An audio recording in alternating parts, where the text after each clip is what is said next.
Je m'appelle Martina, j'ai 40 ans et je suis une femme mariée. Je me suis mariée à 24 ans. Dieu m'a rendue mère d'un fils. Pourtant, encore aujourd'hui, quand je me regarde dans le miroir, je sens que le temps a exalté ma beauté.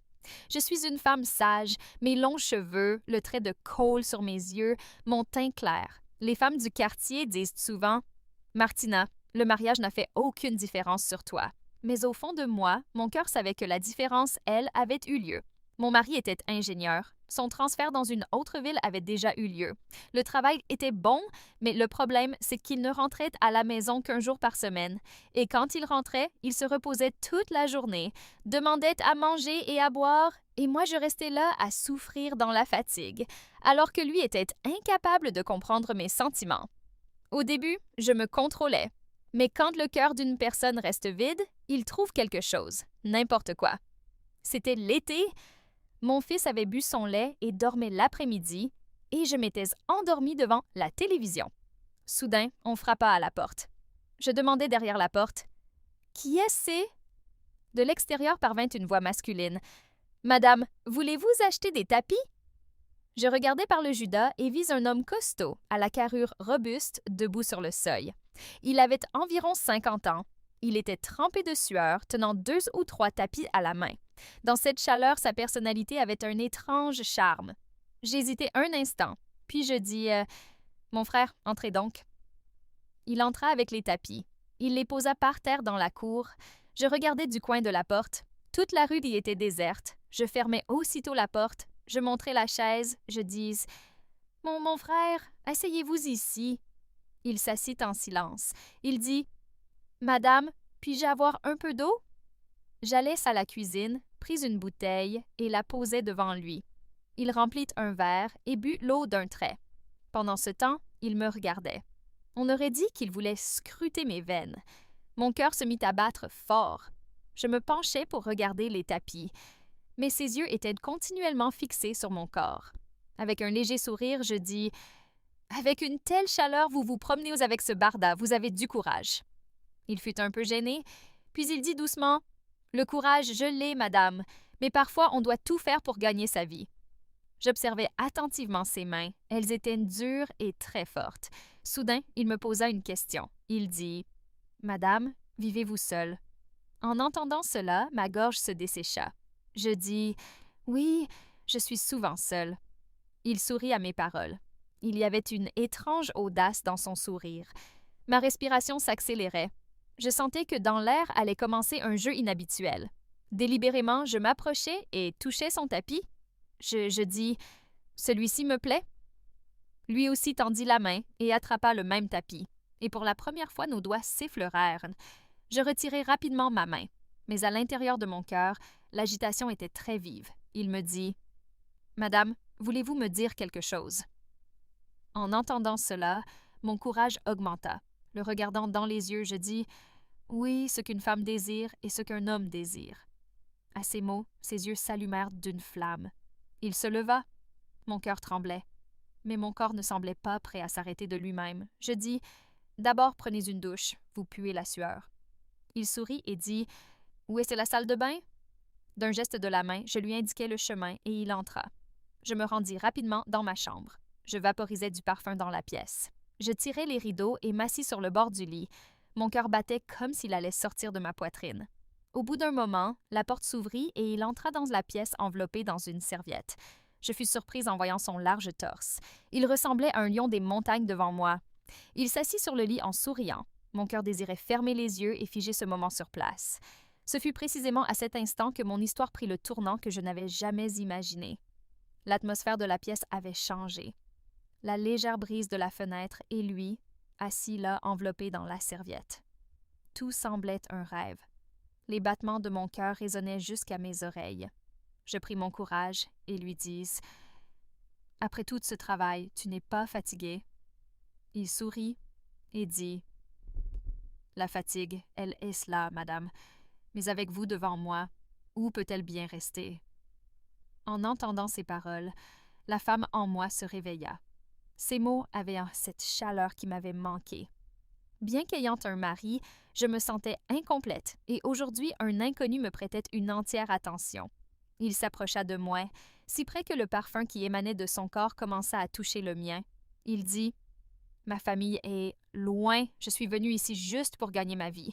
Je n'aurais jamais pensé dire une chose pareille à quiconque. » Je baissai les yeux à ces paroles, mais mon cœur désirait qu'il continue à me regarder. Dans le silence de la pièce, il n'y qu'avait que le bruit des cœurs qui battaient. Il posa doucement sa main sur la mienne. Je tressaillis, mais au lieu de reculer, je restais assise en silence. Il dit « Madame, parfois le destin offre des occasions comme celle d'aujourd'hui. » Je levai les yeux vers lui. Ses yeux avaient l'intensité du désir, et mes yeux portèrent des années de légèreté. Les deux émotions ensemble créaient une vague qu'on ne pouvait arrêter. En souriant, je dis « D'abord, enroulez ces tapis, sinon l'enfant se réveille et ce sera un problème. » Il rit et dit « Vous vous inquiétez pour l'enfant, et moi je m'inquiète pour vous. » Ces paroles me touchaient entre le cœur. Il s'approcha de nouveau de moi. Je sentis que sa proximité déchaînait en moi un orage, l'orage que j'avais réprimé pendant des années. Le cœur disait que ce moment devait s'arrêter là. Il dit « Si vous me le permettez, je voudrais vous dire quelque chose. » Les yeux baissés, je dis « Oui, parle. Quoi donc? » Il dit « Vos yeux sont comme les eaux d'une source de montagne. Plus je les regarde, plus la soif augmente. » En entendant cela, mon visage commença à rougir. J'essayais de cacher mon visage avec ma chemise, mais à l'intérieur de mon cœur se répandait une douceur. Qu'on me regarde ainsi, qu'on me désire ainsi, tout cela était nouveau pour moi. Il prit doucement ma main. Maintenant, nos doigts s'étaient entrelacés. Mes lèvres tremblaient en ras. Pour la première fois de ma propre volonté, je levai les yeux vers lui. Il me sembla qu'un mur entre nos deux cœurs s'était écroulé. Je lui murmurai à l'oreille « Aujourd'hui, oublie le monde derrière la porte. » D'un côté, il y avait moi, assoiffé depuis des années, et de l'autre, lui, qui avait de la force, qui avait du désir. Ce jour devint le jour qui changea la direction de ma vie. Le lendemain, c'était l'après-midi.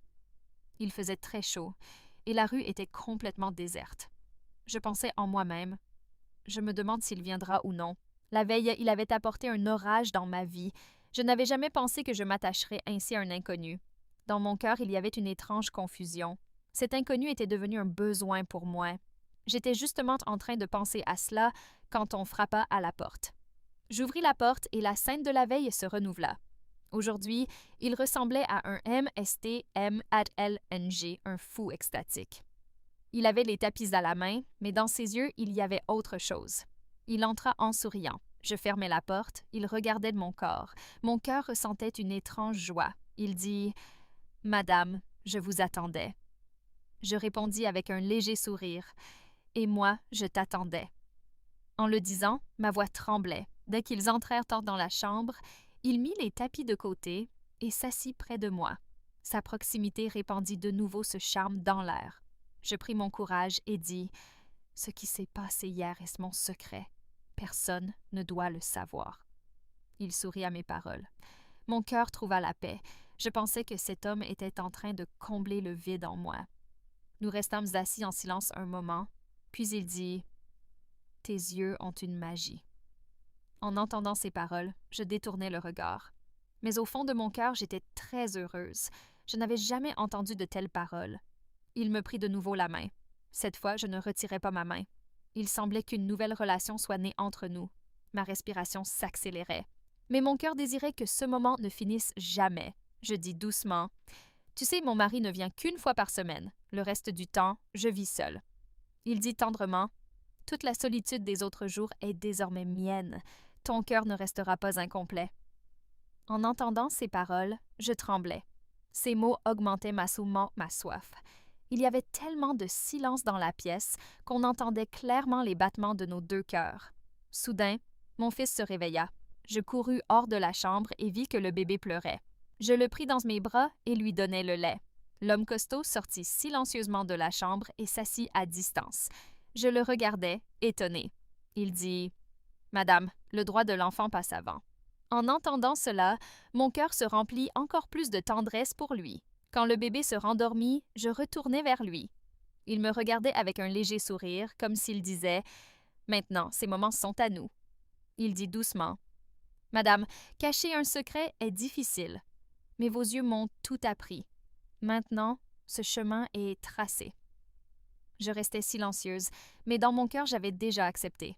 Je savais que cette histoire ne s'arrêterait pas. Ce jour-là aussi prit fin. En partant, il dit « Je reviendrai demain ». Je fermais la porte et restais longtemps à penser à lui. Mon cœur disait que le lendemain serait encore plus dangereux. Le jour suivant, mon cœur était dans une étrange agitation. Le lendemain, il arriva et dit « Madame, aujourd'hui, votre visage semble étrange, comme si l'attente avait augmenté votre éclat. » En entendant ces paroles, je rougis de honte.